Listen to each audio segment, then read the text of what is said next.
बिस्मिल्लाहिर्रहमानिर्रहीम। अस्सलाम वालेकुम नाज़रीन, आप देख रहे हैं अवान टीवी यूट्यूब चैनल। नाज़रीन, खबर शामिल करने से पहले गुजारिश है कि हमारे चैनल को सब्सक्राइब कर लें और वीडियो को लाइक करें ताकि हर नई आने वाली वीडियो आप तक बर वक्त पहुँच सके। नाज़रीन, साबिक MNA और साबिक MPA मलिक हनीफ अवान की सेहत के हवाले से आपको अपडेट देते चलें। आपसे कुछ देर कबल सोशल मीडिया पर सराय आलमगीर के जो मुकामी सहाफ़ी हैं उनकी जानिब से एक अपडेट की गई है मलिक हनीफ अवान की सेहत के हवाले से।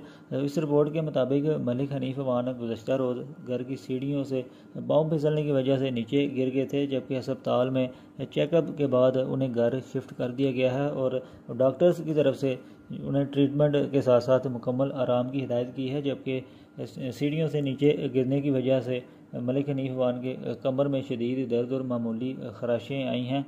और ये थी नाज़रीन अपडेट उनकी सेहत के हवाले से जो कि मीडिया पर जो है सामने आई है। अगली वीडियो तक के लिए दीजिए इजाज़त। अल्लाह हाफ़िज़।